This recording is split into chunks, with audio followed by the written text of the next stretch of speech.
অ্যাসাইনমেন্টে আগামী 7টা দিন কাটানোর চেষ্টা করব। আমাকে বন্ধ করে দাও। Bye Jimmy. আশা করব আমি পাগল হয়ে যাব না। আগামী 7টা দিন আমি এই সাউন্ড প্রুফ হোয়াইট রুমে কোনো হিউম্যান কন্ট্যাক্ট এবং কোনো বিনোদন ছাড়াই কাটাবো।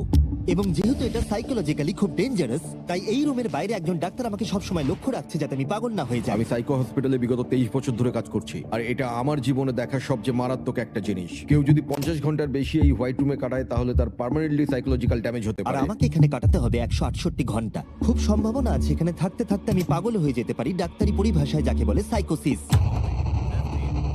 আর বাকিরা আমাকে এটা করতে বারণ করেছে কারণ আমার বড় ক্ষতি হয়ে যেতে পারে। একে 7 দিন জীবন্ত কবর দিয়ে রাখা হয়েছিল। হ্যাঁ। এটা কি ওর থেকেও কঠিন? অনেক কঠিন। ওর কোনো সোশ্যাল কন্ট্যাক্ট নেই। যদি তোমার ব্রেনে কোনো রকম ইনফরমেশনই না ঢোকে তাহলে সেটা তৈরি করবে একটা ক্রেজিনেস, হ্যালুসিনেশন হবে, প্যারানোইয়া হবে। এবং আগামী 1 সপ্তাহের জন্য আমার কাছে যা আছে সেটা হলো একটা ঘুমানোর জন্য বেড, একটা নোটবুক আর একটা পেন, একটা রিফিলেবল জলের বোতল,